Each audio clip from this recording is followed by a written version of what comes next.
न सब हैं लुटाए हमारे लिए, आप बाबा हैं आए हमारे लिए, स्वर्ग सौगात लाए हमारे लिए, प्यारे अपने परम धाम को छोड़कर।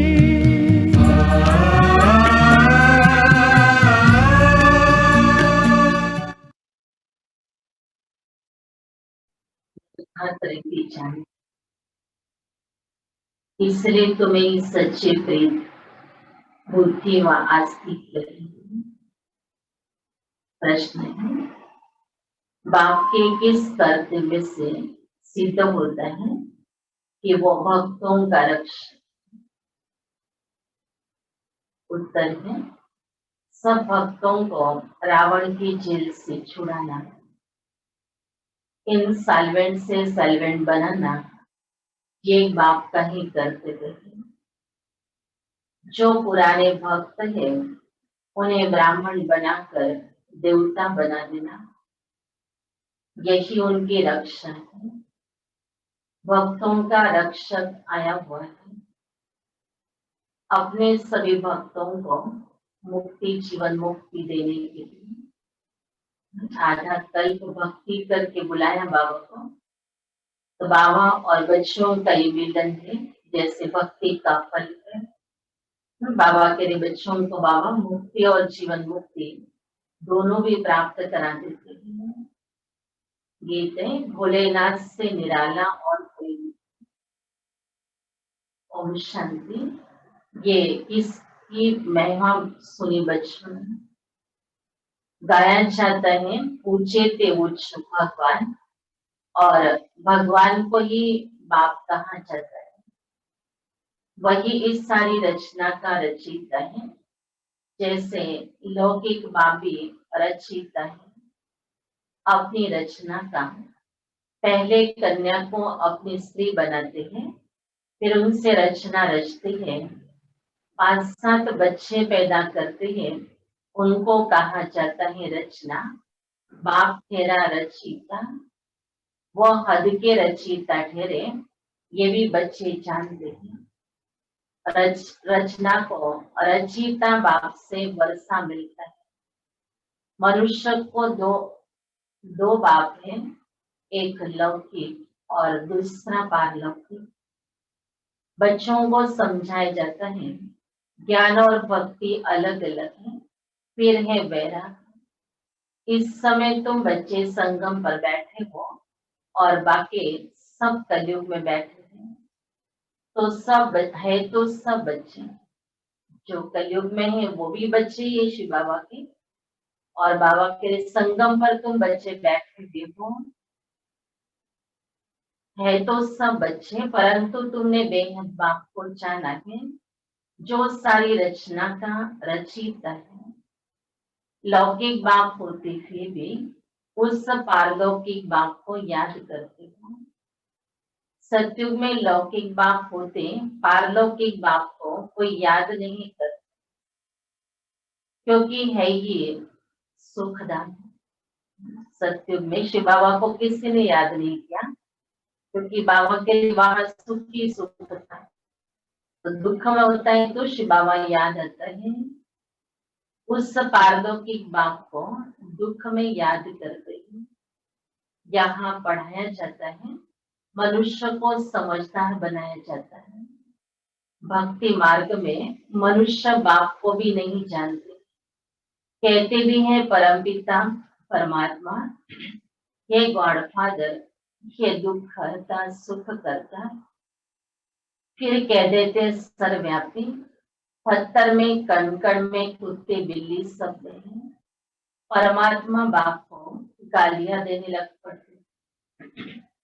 तुम बाप के बने हो तो तुम हो गए आस्तिक, तुम्हारी बाप के साथ प्रीत बुद्धि है, बाकी सबके बाप के साथ विपरीत बुद्धि है। अब तुम बच्चे जानते हो, महाभारी लड़ाई भी सामने खड़ी है। पुरानी दुनिया के विनाशर था, हर 5-4 वर्ष के बाद कलयुगी पति दुनिया पूरी हो, फिर सतयुगी पावन दुनिया स्थापन होती है। बाप द्वारा जिसको ये याद करते हैं, हे पति पावन आओ, हे खिवैया हमको इस विशेष सागर से निकाल शिव सागर में ले जाओ। गांधी जी भी गाते थे, पति पावन सीताराम, हे राम सब सीताओं को पावन बनाओ।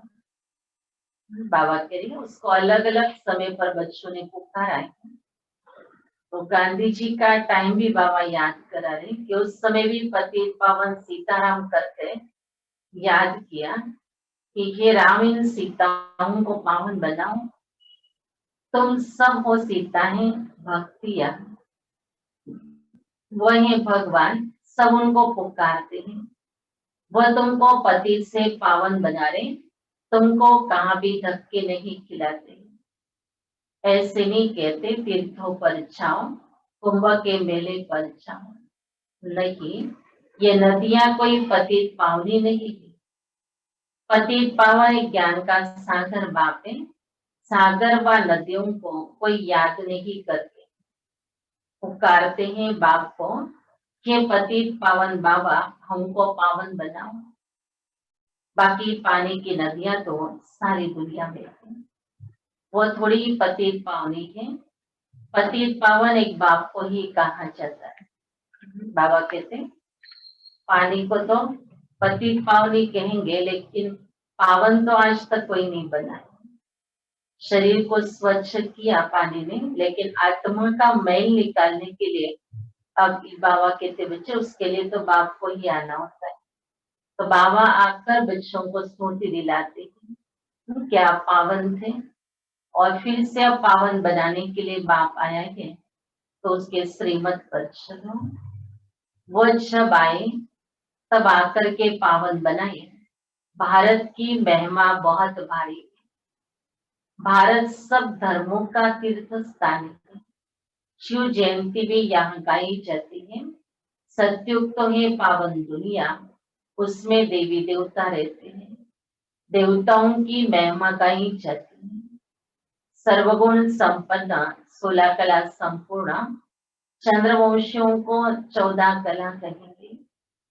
फिर सीढ़ी नीचे उतरते बाबा कर सेकंड में सीढ़ी चढ़ाए शांतिधाम सुखधाम में ले जाते। उतरने के लिए पूरा चक्र लगा, 5-4 वर्ष लगे, लेकिन बाबा कहते बच्चे चढ़ने के लिए बाबा बच्चों को सीढ़ी दे रहा है। और ऐसा बाबा के तुम बच्चे सेकंड में सीढ़ी चढ़ करके शांतिधाम और सुखधाम में चले जा सकते। तो ऐसी सेकंड की वो स्थिति उनको बनानी। बाबा अभी प्रैक्टिस तो बच्चों को बहुत समय से करा रहा है कि बच्चे सेकंड में अशरीरी बन जाओ, सेकंड में देह से न्याय हो जाओ। तो वो सेकंड वाली अवस्था बनाने के लिए अब संगम पर बाबा ने इतना बच्चों से पुरुषार्थ कराया। अब वो स्थिति बाबा के लिए आपकी बन जाए, स्थिति में स्थित हो जाए, और सेकंड में शांतिधाम सुखधाम में जाने का अनुभव कर ले।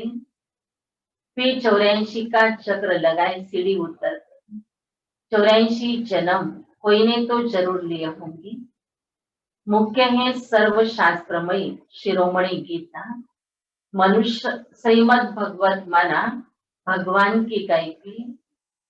भगवान ने आकर के स्वयं ये महावाक्य उच्चारण किए, जो गीता के रूप में गायन किया हुआ है, जिसमें परमात्मा की श्रीमत मिलती। तो श्रीमद भगवत गीता कहा जाता है। तो वो श्रीमत आत्मा को पावन बनाने की बाप आप ही आकर के अपना परिचय देते हैं।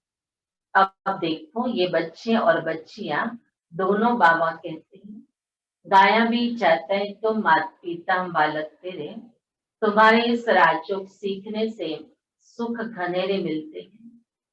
तुम यहाँ आते ही हो बेहद के बाप से स्वर्ग का एक ही जन्मों का वर्षा पाने के लिए। अब शिव जयंती भी भारत में ही मनाते, रावण भी भारत में ही दिखाते हैं, परंतु अर्थ कुछ नहीं जानते हैं। शिव हमारा बेहद का बाप है, ये ये एक भी नहीं जानते हैं। भारत में रहने वाले शिव बाबा को ही जानते नहीं है कि शिव बाबा ने ही भारत को रावण से छुड़ाया था, उसने ही भारत को स्वर्ग बनाया था, लेकिन बाबा कहते कोई जानते नहीं उसको। सिर्फ शिव की पूजा करते हैं। जब सारा झाड़ तमो प्रधान हो जाता है तब बाप आते हैं। नई दुनिया में भारत स्वर्ग था, भारत में ही सत्युग था, भारत में ही अब कलयुग है। बाप समझाते हैं पहले पहले तुम स्वर्ग के मालिक थे, अब तुम 84 जन्म हो नरकवासी बने हो। अब मैं तुमको राजयोग सिखलाए, मनुष्य से देवता, पति से पावन बनाता हूँ। भक्ति अर्थात ब्रह्मा की रात, ज्ञान अर्थात ब्रह्मा का दिन। तुम ब्रह्मा कुमार कुमारियां दिन में जाते हो। इस पुरानी दुनिया को अब आग लगनी है। बरोबर महाभारत लड़ाई भी है। बरोबर इस महाभारत लड़ाई के बाद ही भारत स्वर्ग बन जाता है। लड़ाई भी ड्रामा में नोंद है, इसमें भी बहुत बड़ा राज है।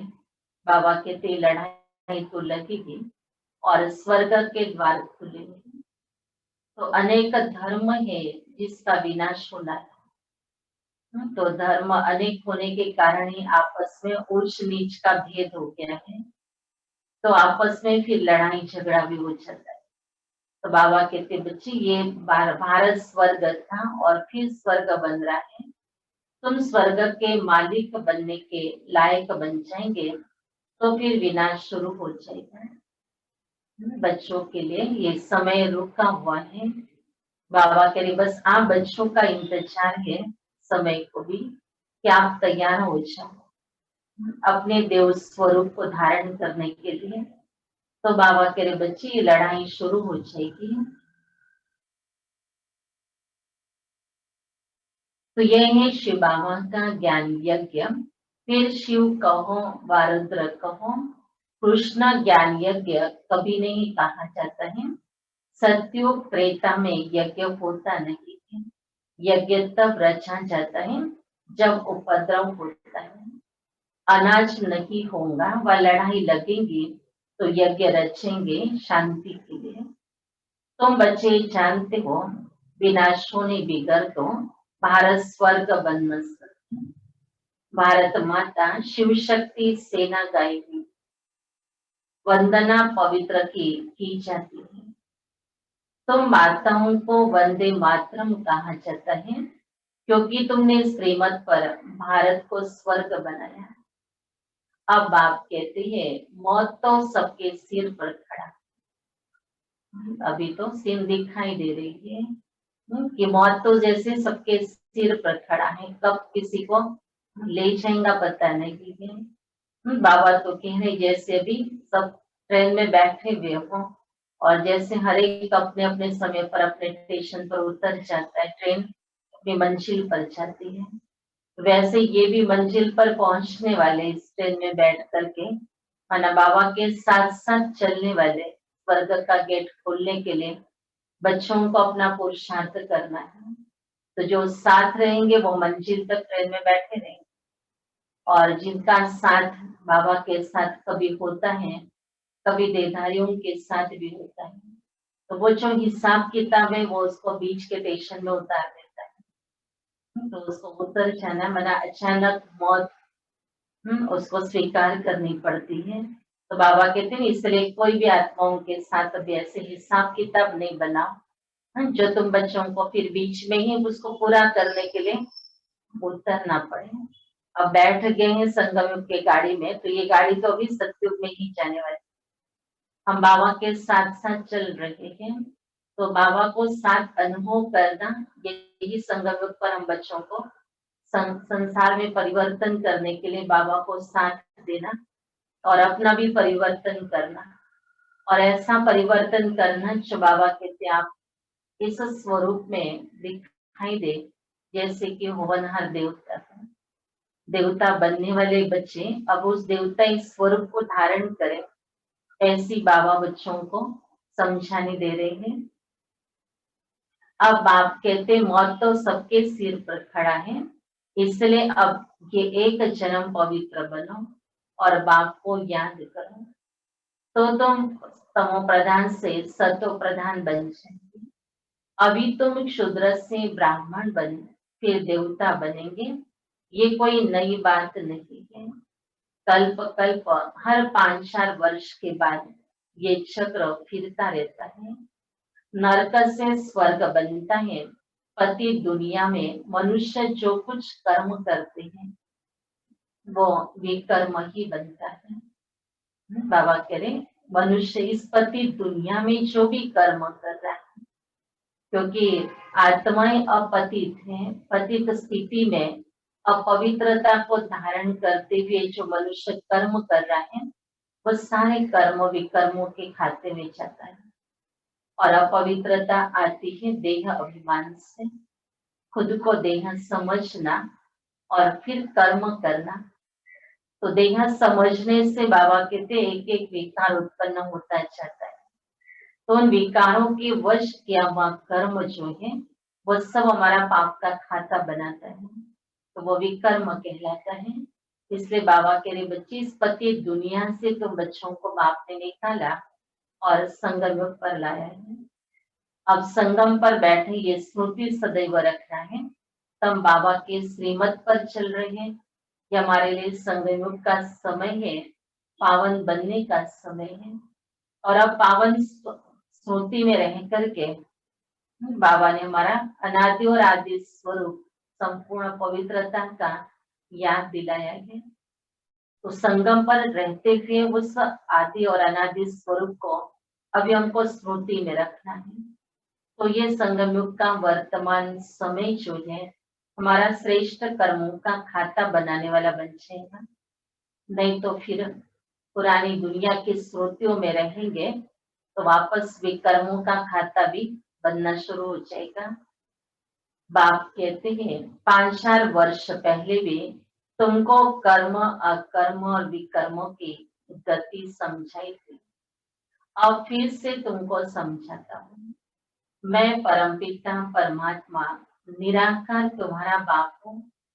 ये शरीर जिसका हमने आधार लिया है ये कोई भगवान नहीं है। बाबा कहते कोई भी इस ब्रह्मा के याद में नहीं बैठ जाए या ब्रह्मा को ही श्रुति में न रखें, लेकिन शिव बाबा बच्चों को भी ज्ञान स्पष्ट दे रहा है कि बच्चे ये साधारण तन में शिव बाबा ने प्रवेश किया है, तुम्हें शिव बाबा को ही याद करना है।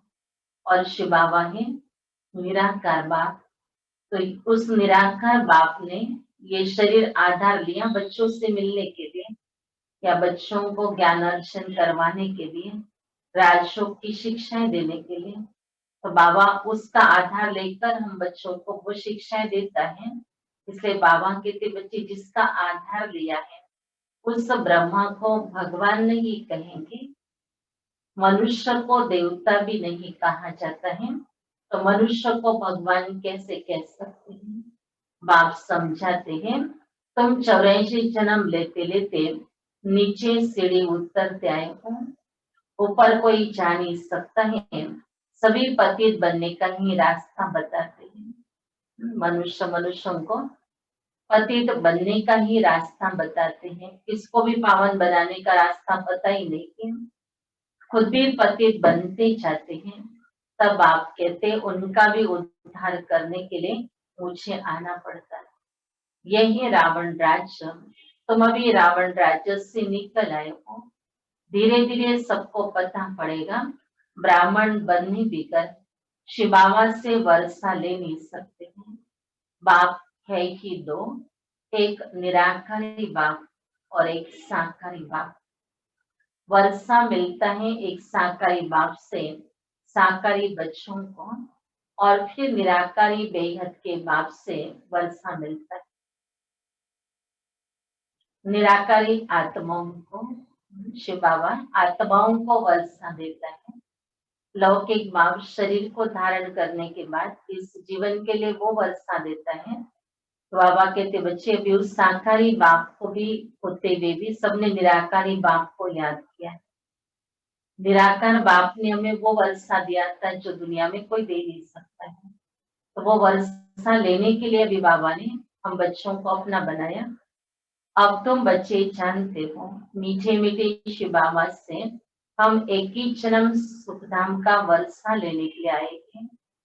विश्व के मालिक बनते हैं योग बल से, कोई हथियार आदि नहीं है। तो बाप से योग लगाए, विकर्म विनाश कर विष्णुपुरी के मालिक बनते। अब अमर लोक में जाने के लिए अमर कथा सुन रहे हैं। बाबा कहते हैं ये मुरली माना अमर कथा है, और ये अमर कथा में अमर लोक में ले जाती है, जहाँ सत्युग में मृत्यु का भय नहीं होगा, अकाले मृत्यु नहीं होता है। ऐसी सत्युग की दुनिया में अमर लोक में अब हमको बाबा ले जाने के लिए कथा सुना रहे हैं। दुख का नाम निशान नहीं। तुम बच्चे आए हो श्रीमद पद से, बेहद के बाप से श्रेष्ठ से श्रेष्ठ देवी देवता बनने। ये कोई शास्त्रों का ज्ञान नहीं है।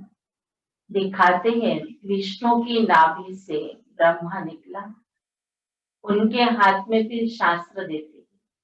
बाप कहते ब्रह्मा द्वारा मैं तुमको सारी रचना के आदि मध्य अंत का ज्ञान सुना रहा हूं। मैं ही ज्ञान का सागर हूँ। गाते भी है ज्ञान सूर्य प्रकटा, अज्ञान अंधेर विनाश। सत्युग में अज्ञान होता नहीं है। वह सचखंड तो भारत सचखंड था, तो भारत हीरे जैसा था। बाबा को भी वो भारत बार बार याद आता है कि कितना अच्छा ये भारत खंड था, सचखंड था। देवी देवताओं का राज्य था, सोने के महलों में बच्चे रहते थे, सुख सुविधाओं से संपन्न था, कोई प्रकार का दुख नहीं था।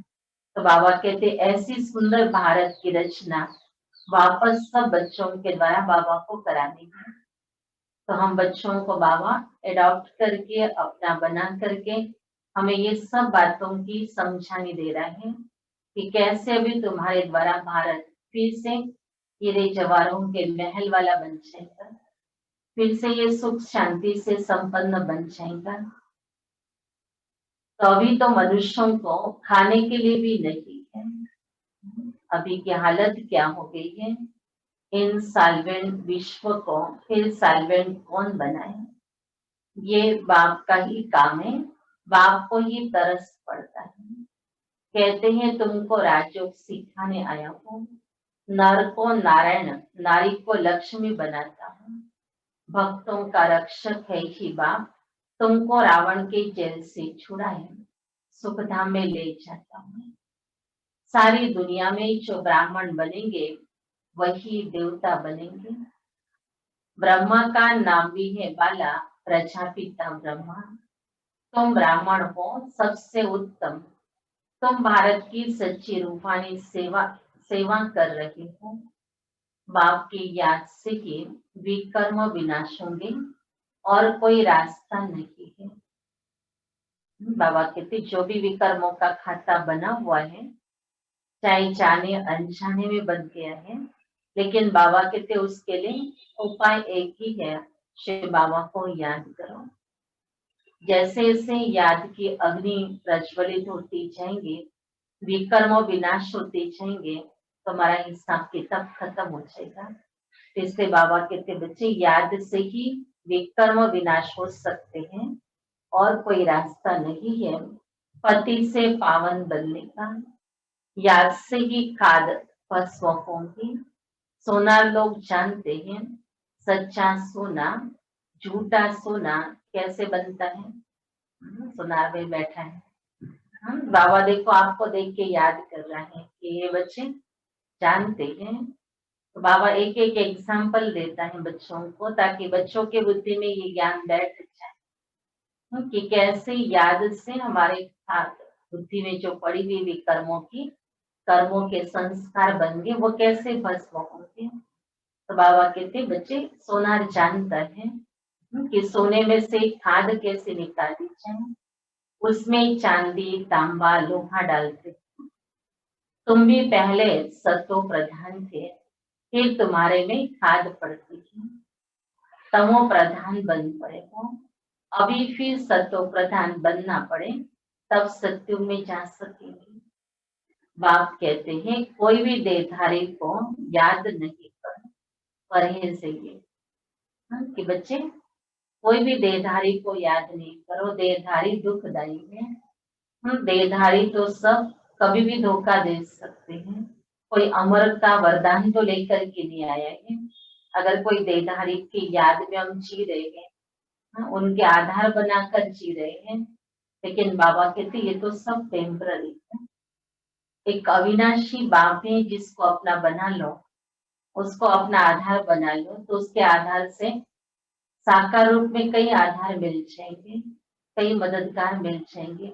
लेकिन बाबा कहते जब देहधारियों को बच्चे याद करते हैं तो आत्मा में खाद पड़नी शुरू हो जाती है। जिस देहधारी को याद किया उसमें जो विकार होंगे वो विकार हमारे में भी प्रवेश हो जाएंगे, और वो विकार हमारे में आने के कारण हमारी आत्मा पतित बन जाएंगी। जैसे उसमें खाद पड़ गई है, कोई क्रोधी है उसको हमने याद किया, तो उसके क्रोध का अंश जो है वो क्रोध के जो वाइब्रेशन है वो हमको मिलेगी। इसलिए बाबा कहते याद देहधारियों को नहीं करो, क्योंकि उनके अंदर विकारों का वास्तविक बना हुआ है, तो वो विकारी होने के कारण उनकी याद हमें भी वो विकारों को प्रवेश करवा देती है।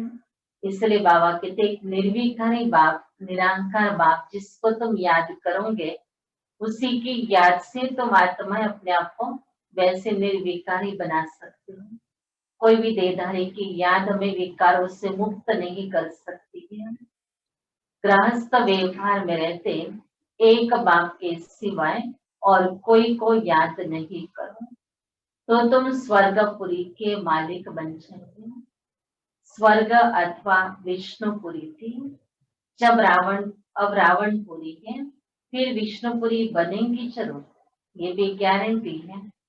क्या भले रावणपुरी है लेकिन ये विष्णुपुरी बनेंगी जरूर। साधु संत आदि सबका उद्धार करने आता हूँ, तभी कहा जाता है यदा यदा ही धर्मस्य ग्लानि। ये भारत की ही बात है। सर्व का सत्य दाता में एक बाप हूँ, शिव और रुद्र सब उनके नाम है, अथा नाम रख दिए हैं। बाप कहते मेरा असली नाम तो एक ही है शिव। मैं शिव हूँ, तुम शालिग्राम बच्चे हो। तुम आधा कल्प दे अभिमानी रहे हो, अब देखी अभिमानी बनो। एक बाप को जानने से बाप द्वारा तुम सब कुछ जान जाते हो, मास्टर ज्ञान सागर बन जाते हो। एक ही शिव बाबा है लेकिन सब बातें हमें समझा देता है। तो बाबा कहते बच्चे तुम्हें भी मैं मास्टर ज्ञान सागर बना देता हूँ। तो इतना सागर जैसा ज्ञान बच्चों के पास बाबा ने दे दी, बस बाबा कहते अभी उसको याद रखो। जो बातें बाबा ने करने के लिए मना कर दिया है वो काम हम कितना कर रहे हैं उसको चेक करना है। बाबा ने आज कहा देहधारियों को याद नहीं करो, हम कितना याद करें देहधारियों को। तो अगर हम बाबा की बात को नहीं मानते हैं तो हमारी आत्मा शुद्ध पवित्र बन नहीं सकती है। तो बाबा ने कहा है, इसलिए हम बच्चों को बाबा की बात को याद रखना है और ये अभ्यास करना है कि जब भी कोई देहधारियों से कोई अल्पकाल की प्राप्ति के लिए हम उसको याद करते हैं, बाबा कहते बच्चे उस समय पर ये याद करो कि ये आत्मा भी कहाँ से देंगी मुझे, इसके भी तो भंडार खाली हो गए ना। अब देने वाला दाता तो मेरे लिए शिव बाबा है, तो मैं शिव बाबा से अपना भंडार भरपूर कर लूं और चाहे तो इस आत्मा को भी मैं दे दूं। और बाकी आत्माओं से लेने की इच्छाएं रखना, बाबा कहते इच्छा कभी अच्छा बनने नहीं देंगी, और ये इच्छाएं फिर देह और देह के बंधनों में बांध देती है। फिर उस बंधन में रह करके फिर चिल्लाते हैं बाबा इस बंधन से छुड़ा। देहधारियों की यादों के बंधन में हम फंसते हैं। पहले बुद्धि से जाते देदारियों के पास, फिर तन से चले जाते हैं। मन पहले गया, फिर उसके पीछे जहाँ मन जाता है वहां तन चला जाता है, और जहाँ तन गया वहां पर धन चला जाता है।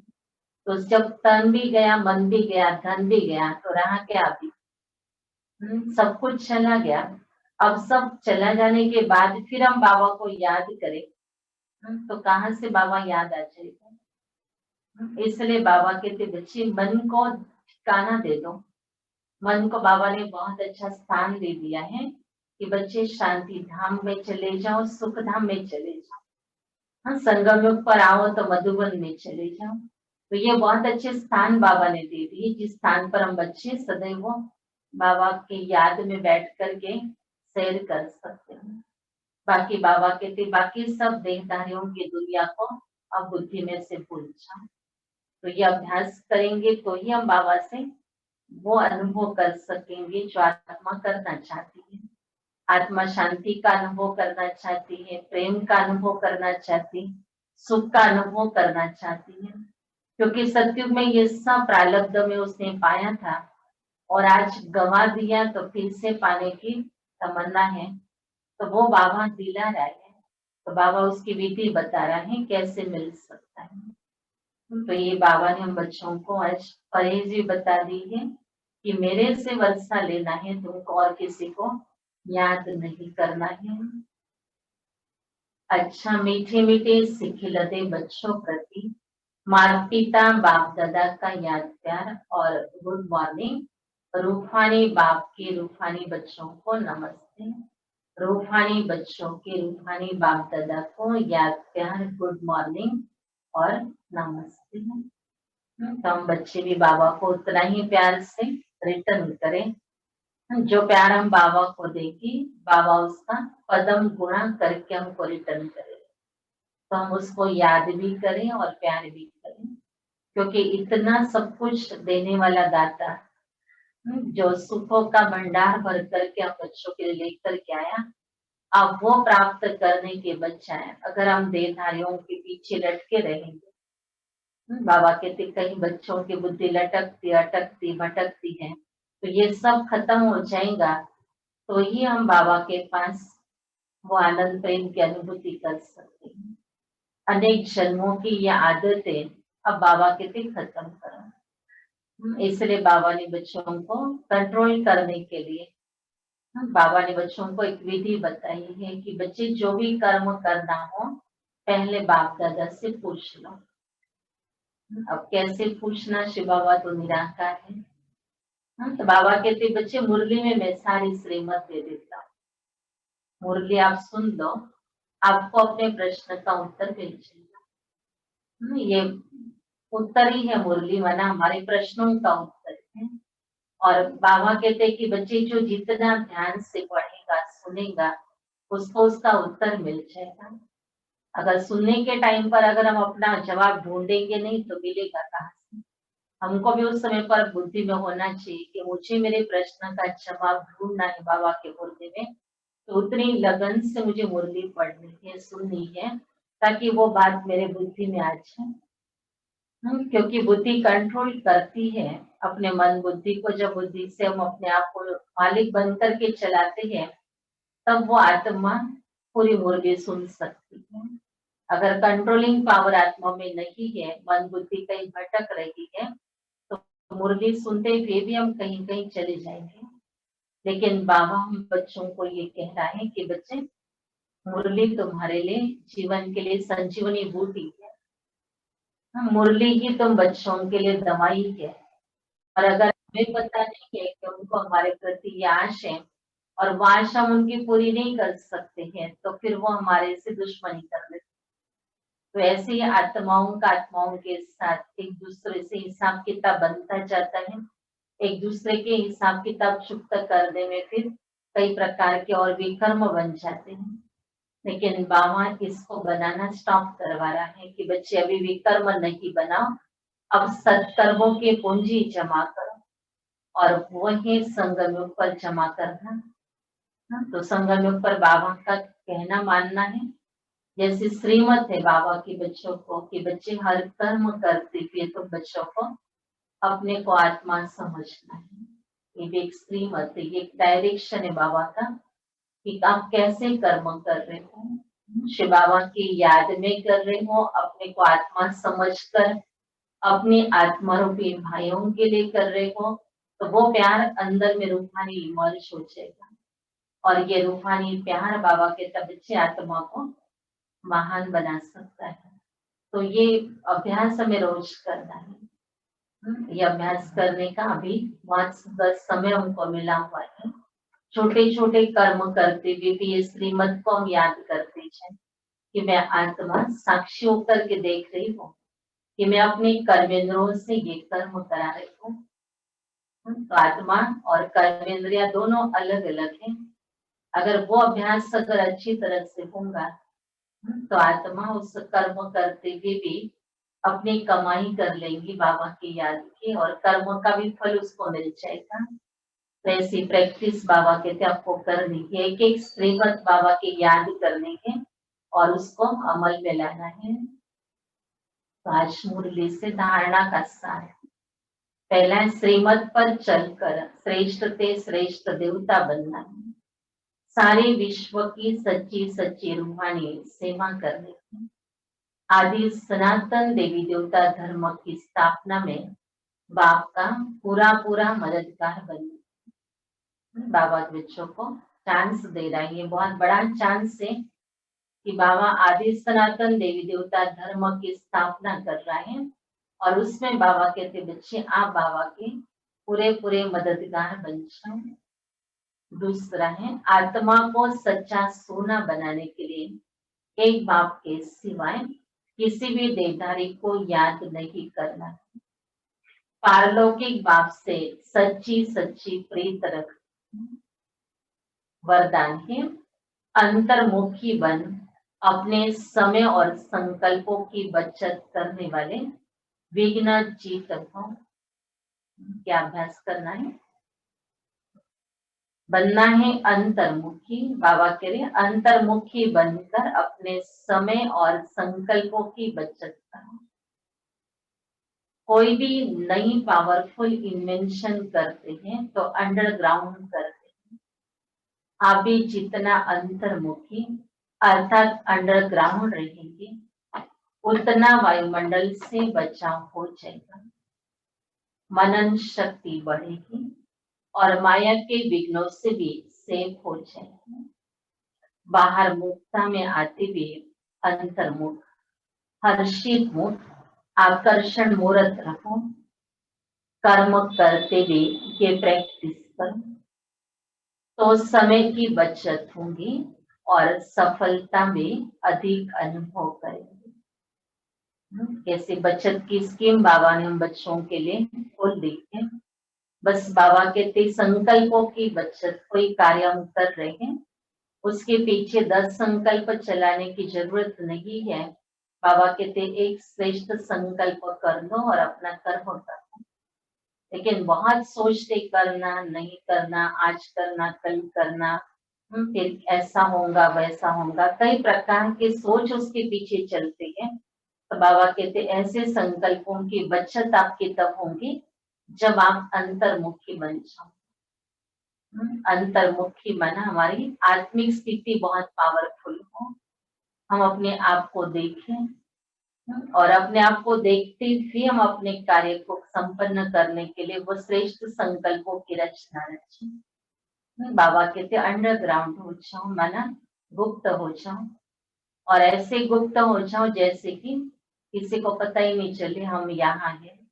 बाबा कहते ऐसे तुम बच्चों को अपने मन और बुद्धि से यहाँ होते हुए भी ये अभ्यास करना है कि हम यहाँ नहीं, इस दुनिया में रहते हुए भी जैसे हम यहाँ पर नहीं रह रहे, ऐसा अंडरग्राउंड मिल जाना है।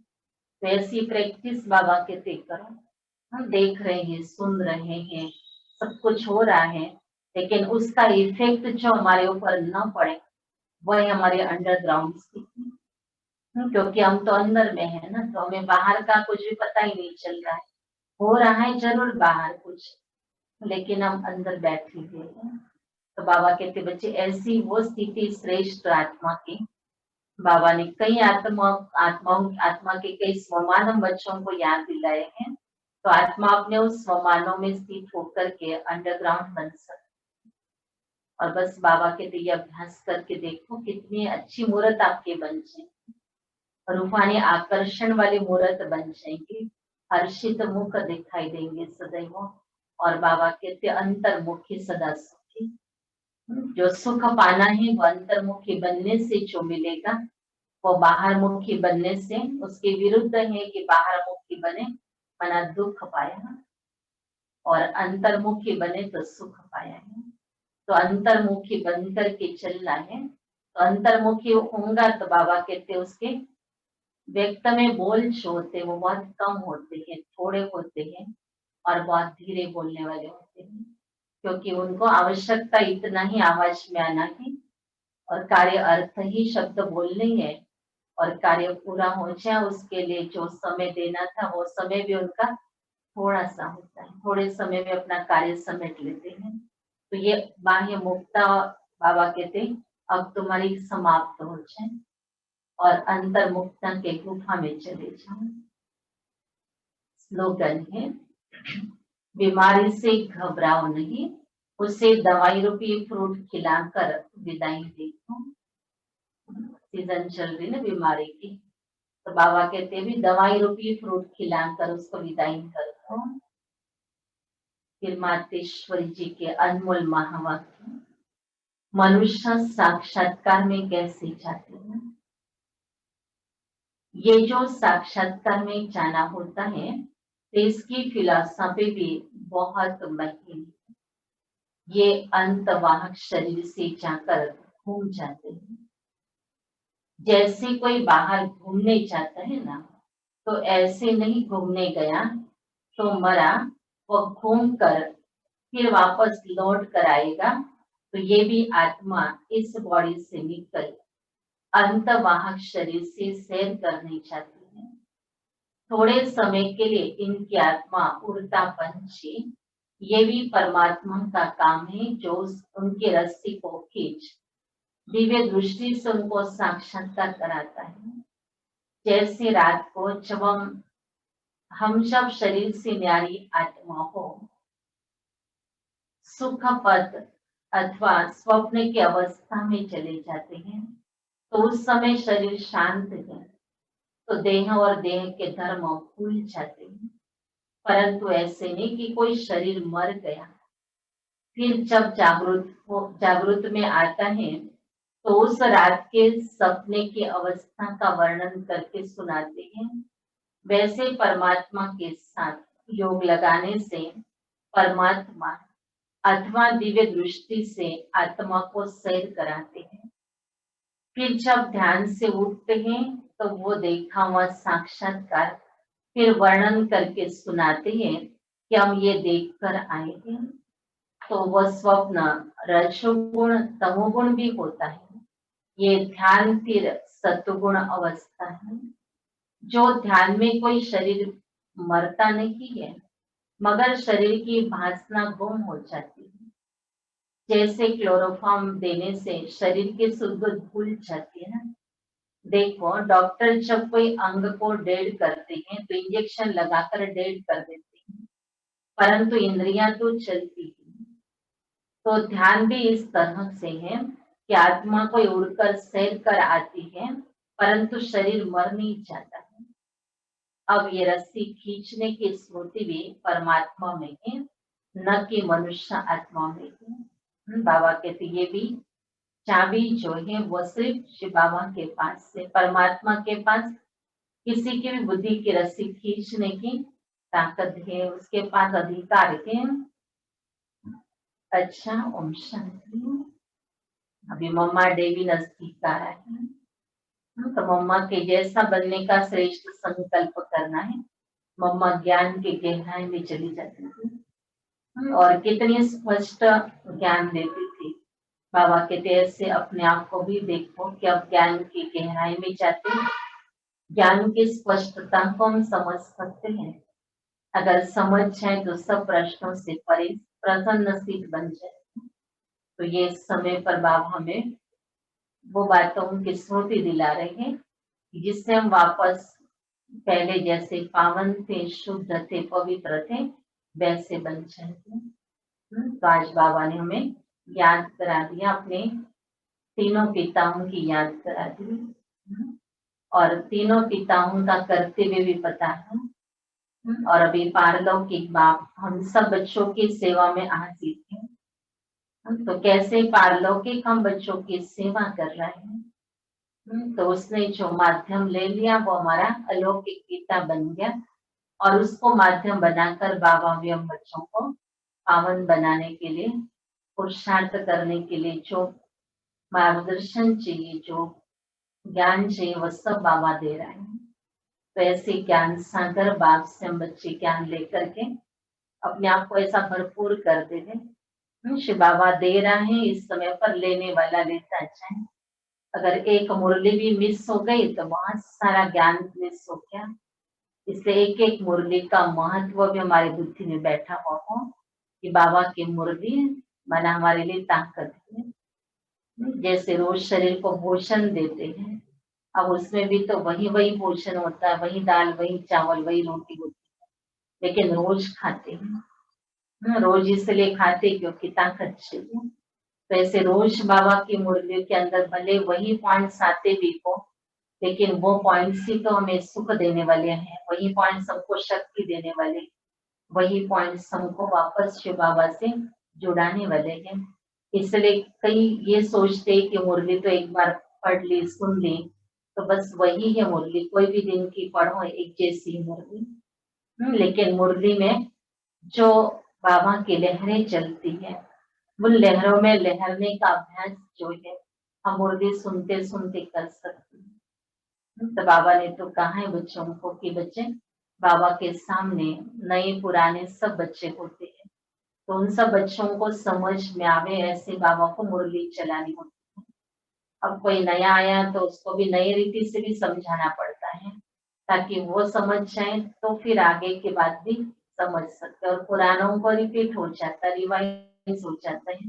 लेकिन बाबा कहते नया वो बच्चा जब बैठा हुआ समझ नहीं रहा, तो उसके लिए बाबा को फिर प्राइमरी बातें भी सुनानी पड़ती है। तो बाबा कहते तुम्हारा रिविजन होता है और उसको समझाने मिल जाती है।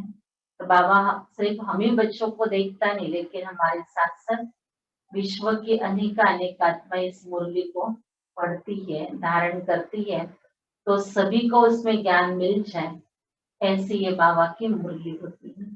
चाहे नया पढ़े तो भी उसको ज्ञान मिले, और पुराना पढ़े तो भी उसकी बुद्धि की कपाट खुल जाए, उसको भी याद आता है ये बाबा की बात, हमें ये पुरुषार्थ मिलानी है।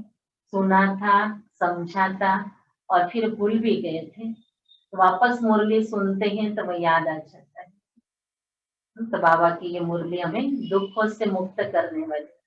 इसलिए बाबा ने कहा कि शिव बाबा को याद करो तो आपको सुख ही सुख मिलेगा। सदगुरुवार हम बाबा को बड़े प्यार से भोग स्वीकार कराते हैं।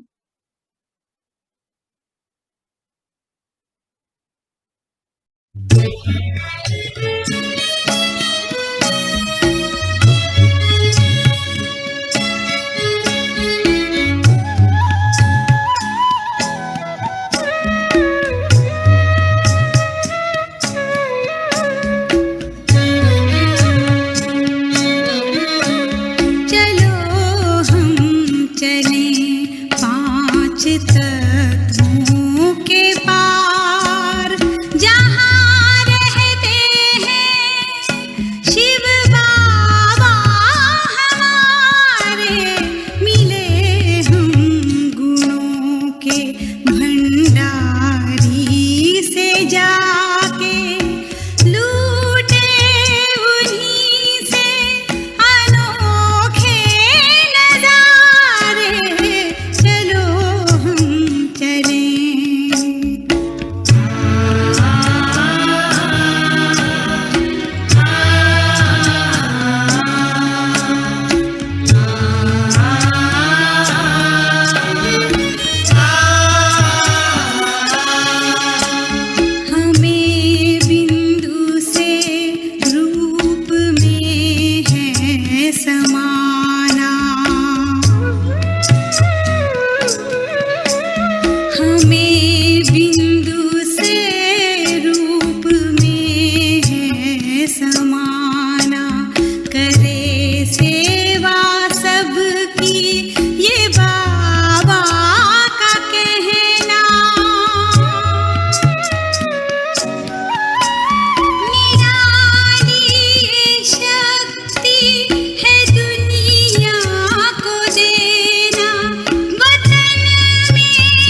तेरी याद का अमृत पीते हैं, तेरी याद का अमृत पीते हैं, तेरी याद में जीते हैं बाबा, तेरी याद में जीते हैं बाबा, तेरी याद का अमृत पीते हैं, तेरी याद का अमृत पीते हैं। रहे याद सदा ही साथ तेरी, रहे याद सदा ही साथ तेरी, बस और न हम कुछ चाहेंगे, बस और न हम कुछ चाहेंगे, तेरी याद का अमृत पीते हैं, तेरी याद का अमृत पीते हैं।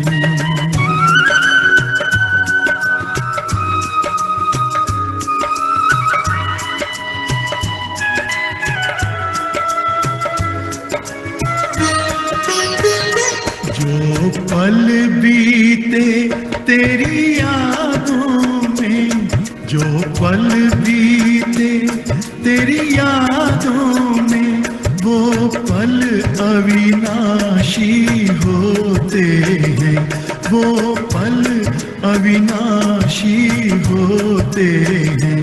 हर पल को सफल बना देंगे, हर पल को सफल बना देंगे, तेरी याद कभी ना छोड़ेंगे, तेरी याद कभी ना छोड़ेंगे, तेरी याद का अमृत पीते हैं, तेरी याद का अमृत पीते हैं।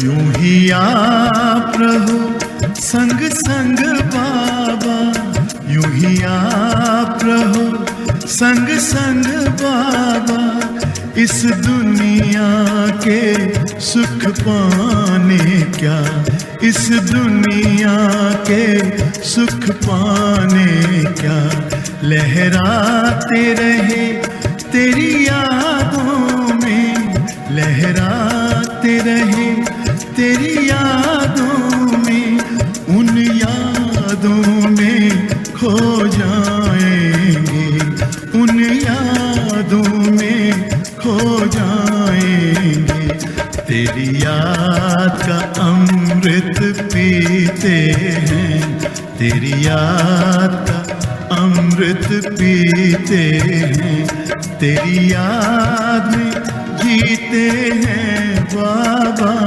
तेरी याद में जीते हैं बाबा, तेरी याद का अमृत पीते हैं, तेरी याद का अमृत पीते हैं।